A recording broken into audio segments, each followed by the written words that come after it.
Mga na-impound na bihikulo kan Land Transportation Office nakatala ng ipasubasta kan ahensya. Mga dai masusubasta, idodonar sa mga ahensyas di gobyerno. Yan ang tinutukan live ni Veblen Reynes. Veb?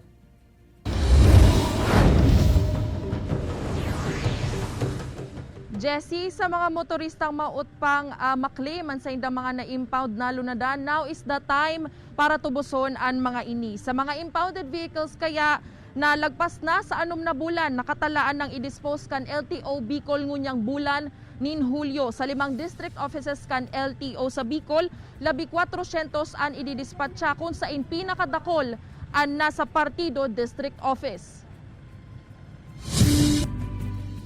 Pirang bulan nang babad sa hirarom kan saldang ang mga lunadang ini sa likod kan edifisyo kan Land Transportation Office sa Pamplona, Camarines Sur. Ini ang mga na-impound na behikulo kan ahensya na pagsasadiri kan mga motoristang nagbalgar sa lay trapiko. Pigihinguwa kan LTO na maidispatcha ang mga ini kung da ito tubuson kan may sadiri sa laog nin 6 na bulan. Nasa 400 na mga lunadan sa enterong Bicol ang pig-imbentaryo na asin preparado ng i-dispose sa paagi nin pagpapasubasta. Bibigyan siya ng sapat na panahon para tubusin. Pag hindi niya tinubos, isa-subject yan sa publication. At yan nga, after publication kasi requirement yan ng batas, pagkakaroon na ng auction. Segun kay Ranches, ang matatadang impounded vehicles na dai maisusubasta, nakatalaan namang idonar sa mga ahensya di gobyerno, siring kan TESDA kung saan pwede ining mapakinabangan. Sa sarong taon, obheto kan LTO na 4 na beses na mag-dispose nin impounded vehicles. Sa ngunyan kaya, piglilikayan kan ahensya na mapano ang mga designadong impounding area sa rehiyon, hulita mas marikas subuotan proseso nin pag-impound kaysa sa pagdispatcha kan mga ini. Lahat ng collections ng LTO, bidding man, income from penalties, income from registration, income from licenses, diretso po sa bangko yan, diretso po sa National Treasury. Hindi po namin pwedeng gastusin yan.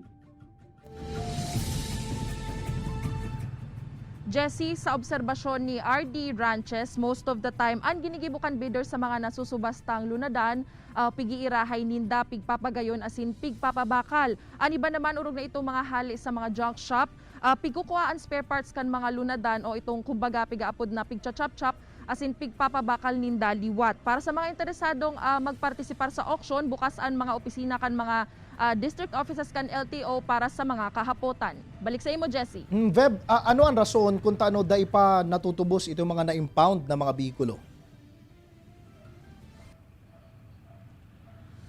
Jesse, segun ki RD Ranches kung bako mayong panggastos sa pagtubos kan mga ini may kahugakan na ang mga may sadiri kan mga na-impound na bihikulo. Ang iba naman na igwanin installment vehicles, dainan ninda or mas convenient na para sa inda na daitubuson hulita mayo na sindang babayaran urog na itong mga barato sana ang pigbabayaran na installment. Alagadan makahirak, Jesse, digdi itong mga dealers hulita benta o risk ninda ito. Segun sa LTO, Jesse, ang motor 5,000 pesos ang binabayaran para matubos, ang sedan 150,000 pesos, ang bus nasa 1 million pesos, Jesse, asin ang van nasa 200,000 pesos, Jesse, depende ini sa mga violasyon.